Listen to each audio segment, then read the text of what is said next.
Merhabalar, ben Ezgi. 2025 okuma hedeflerimi hızlıca gerçekleştirdiğimi fark ettim ve 2025'in sonunda yapacağım okuduğum tüm kitaplar videosunun biraz uzun olacağını hissediyorum. O yüzden bu ilk çeyreğin bitimini de kutlamak amacıyla bir okuduğum tüm kitaplar videosu çekmeye karar verdim. Bu 3 ay boyunca yaklaşık 30 tane kitap okudum.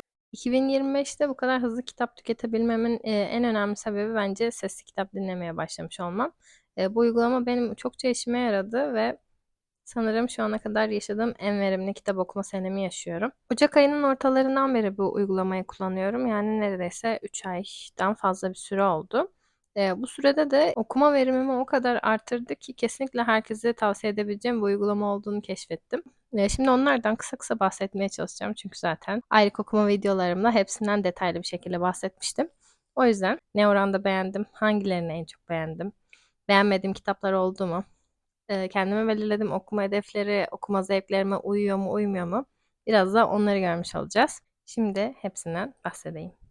Senenin ilk kitabı benim için Hegel'in Akıl Dediğimiz Şey isimli aforizmaları oldu. Bu kitaba Goodreads'te 3 puan vermiş olsam da benim için aslında birkaç tane daha okumanın önünü açtığı için şu an iyi bir hatıra olarak değerlendiriyorum. Ben çokça seviyorum ve herkese önerebilirim. F. Scott Fitzgerald'dan Benjamin Button'ın Tuhaf Hikayesini dinlemiştim. Konusu çok ilginç olan bir hikaye ama işleme tarzı olarak ben çok fazla beğendiğimi söyleyemeyeceğim. Bunu eğer filmini izlediyseniz bence ekstra bir okuma yapmanıza gerek olacak bir hikaye olarak görmüyorum. Anton Çehov'dan Marty isimli bu oyunu okumuştum. Radyo tiyatrosunda dinlemiştim daha doğrusu ve hikayeciliğin babası olarak görülebilecek Anton Çehov'dan yani daha iyi bir eser beklediğimi hatırlıyorum. Bunu sanırım 2 puan gibi bir şey vermiştim Goodreads'ten ve yani okumasam da hayatımda çok bir şey değişmeyecek olan bir oyundu bence. Turgenev'den İlk Aşk isimli bir kısa yine öykü. Bunu fizikselden okuyup bitirmiştim ve çok hızlı bir şekilde okudum. Bence okuma sayınızı hani artırmak için arada ya da böyle reading slump kırmak için, sizi motive etmek için güzel bir hikaye olabilir. Sonra Hegel'in aforizmalarından devletle alakalı böyle farklı okumalar yapmaya karar verdim ve Platon'un Devletini okudum. Burada Platon'un görüşlerine ne kadar katılamasak da felsefenin tam da yapması gereken şeyi yapıyor. Yani sizi düşünmeye itiyor. O yüzden bu hala aklımda olan bir kitap 3 ay geçmesine rağmen. Sonra bunu da 5 puan verdiğim çok güzel bir mektup diyebileceğimiz bir kısa metin. Harika. Yani Yursenar'ı daha önce başka kısa bir metniyle daha tanımıştım. Şu kısacık yerde bile altını çizdiğim işaretlerim o kadar çok yer oldu ki.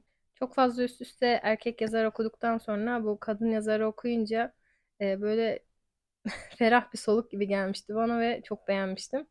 Kesinlikle bunu okumayan kalmamalı diye düşünüyorum. Yine 5 yıldız bir okuma. John Steinbeck'ten Cennetin Doğusu. Kesinlikle övgüyü tamamıyla hak eden bir roman olduğunu gördüm. Karakterler o kadar iyi işleniyor ki herkesin bakış açısını çok iyi bir şekilde anlıyoruz ve saygı da duyuyoruz onlara. Bu bakımdan benim için harika bir romandı. Sonra İngiliz edebiyatı okuma listemde olduğu için Joseph Conrad'ın Karanlığın Yüreği isimli bu hikayesini dinledim. Başlığı sebebiyle bende gereksiz yüksek bir beklenti oluşturmuştu bu kitap. Kolonileştirmeyle alakalı bir öykü. O yüzden oldukça da rahatsız edici bir öykü. Yani genel kültür açısından bunu okumuş olduğuma seviniyorum ama herkese önerebileceğim bir hikaye olduğunu düşünmüyorum şahsen. Yine Hegel'in devlet tanımından merak ettiğim için yöneldiğim bir okuma olan Machiavelli'den Prens isimli bu yöneticinin el kitabı tarzında bir kitabı okudum. Yani buna da oldukça fazla işaretlediğim yer var ve okurken böyle sanki akademik bir metni çalışıyormuş havasında okuduğum için oldukça aklıma yer etti ve beğendiğim bir metin oldu. O dönemde bir devlet adamı olan Machiavelli'nin gözünden bir prens, bir yönetici ya bir kral nasıl olmalı aslında onu tanımlıyor. Yani tarihe tanıklık etme bakımından bunun oldukça değerli, güzel bir metin olduğunu düşünüyorum. Yine Ocak ayı okumalarımda da Platon Devleti ile Machiavelli'nin Prensini böyle karşılaştıran kısa bir yer vardı. Dilerseniz yine onu da inceleyebilirsiniz. Dizisini izleyip çok beğendiğim Yeşil'in Kızı Anne serisini bir de kitabını okumak istemiştim. Onu da sesli kitaptan 1, 2, 3, 4 ve 5. kitaplarını okudum. Yanlış hatırlamıyorsam 8 kitaplık bir seriydi. İlk 3 kitabı oldukça beğendim. 3'ten sonraki kitaplar biraz böyle hikayeden kopmama sebep oldu. O yüzden ben 5. kitapta seriyi bıraktım. Ama kesinlikle çok zevk aldım okurken. Ana karakterin böyle doğayla olan ve insanlarla olan etkileşimi çok böyle ferahlatıcı ve kalbinizi ısıtan bir hikaye olarak geçiyor. O yüzden Her yaştan okuyucunun ilgisini çekebilecek bir roman serisi olduğunu düşünüyorum. Kesinlikle tavsiye ederim. Sonra daha önce sadece bir romanını okuyup biraz daha derinlemesine okuma yapmak istediğim için Can Risten Karanlığın Yolculuğu isimli bu romanı okudum. Çok hoşuma gitti yazım tarzı ve dili.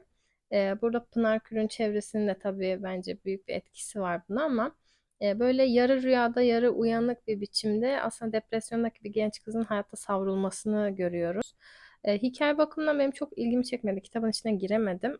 Ama Canis'in yazım tarzını kesinlikle sevdiğimi söyleyebilirim. Bu romana 2 puan vermişim Goodreads'te 5 üstünden. Yani bu size ne anlatıyor bilmiyorum ama bu şekilde bir okuma oldu.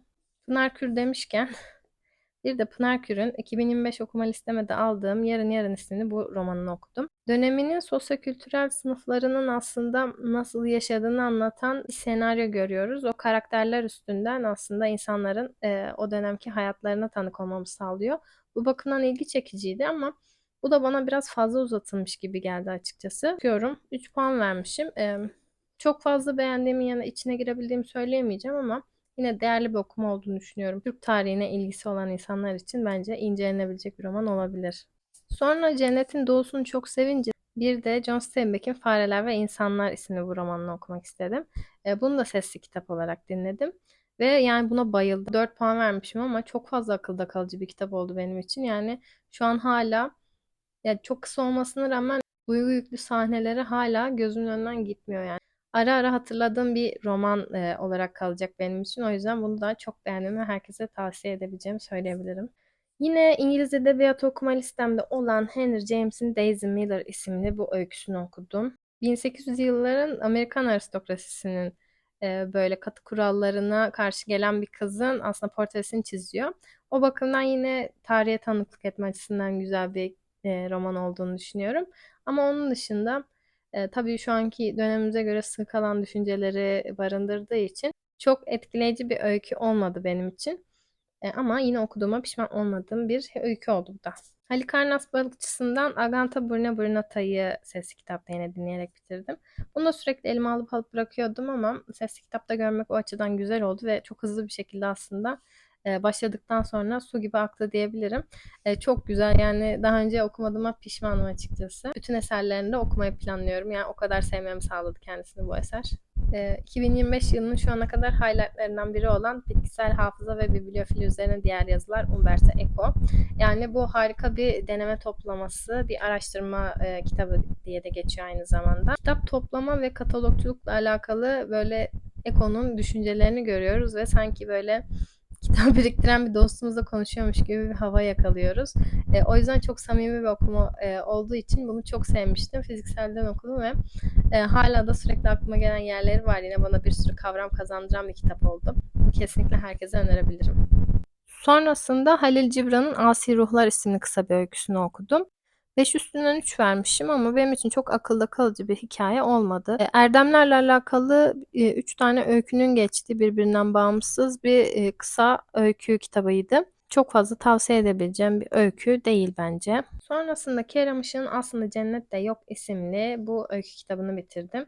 Yani buna da 5 yıldız verdim. Kesinlikle aşırı samimi bir dili olduğunu düşünüyorum. Yolda yürürken aklınıza böyle bir şeyler gelir ve böyle bir düşünce diğerini atlamanıza sebep olur ve bir bilinç akışı oluşur. Ama sonra unutursunuz mesela o konuya nereden geldiğinizi. Burada sanki o konu unutulmamış ve baştan aşağı böyle düşünce akışını o karakterin okuyoruz. O yüzden o kadar çok sevdiğim bir böyle öykü kitabı oldu ki sanki hepsi birbirine bağlıymış gibi öyküler olduğunu düşünüyorum ben. Dil olarak bence o derece akıcıydı. Bunu kesinlikle herkese tavsiye edebilirim.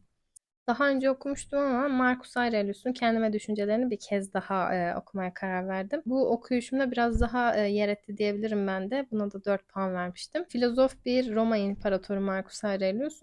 O bakımdan onun düşünceleri ve kendini sürekli telkin ederek daha iyi bir yönetici olma yolunda neler yaptığını böyle okuyabilmek ve onun hafızasında gezinebilmek oldukça güzel bir şeydi. O yüzden bunu da çokça sevdim. Don Miguel Ruiz'den 4 Anlaşma Toltek Bilgelik kitabını okudum. Bundan da daha önce bahsetmiştim ama yine çok güzel bir tecrübe okuması olduğunu düşünüyorum. Kişisel gelişim kategorisine geçiyor sanırım ama böyle 300-500 sayfa olup sürekli kendini tekrar eden o kişisel gelişim kitapları gibi değil asla. Yine çok sevdiğim bu senenin okumalarından biri Bram Stoker'dan Dracula. Yazım biçimi o kadar iyi ki yani böyle o korku ögelerini gerçekten sanki bir film izliyormuş gibi gözünüzün önünde canlandırabiliyorsunuz ve böyle tüyleri diken diken eden böyle karanlık sahneleri var. O yüzden bunu çok beğendim.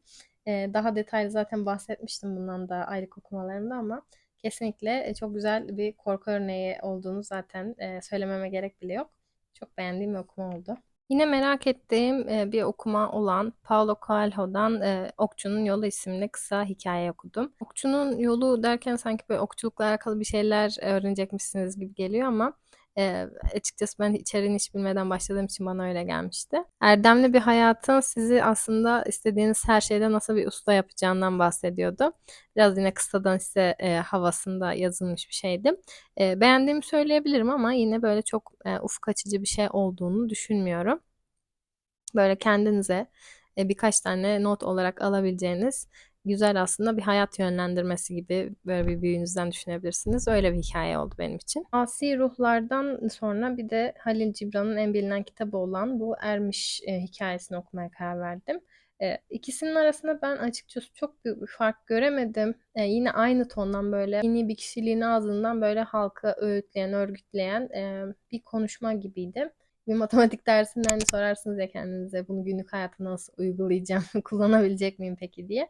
Tam olarak aslında onu yapıyordu diyebilirim. Yani bunu okuyalı tam bir ay bile olmadı ama aklımda çok fazla kaldığını söyleyemeyeceğim. Yani benim için kalıcı bir eser olmadı ama okurken beğendiğimi söyleyebilirim. Yine İngiliz Edebiyatı okuma listemde olan Aldous Huxley'nin Cesur Yeni Dünyası'nı bitirebildim nihayet.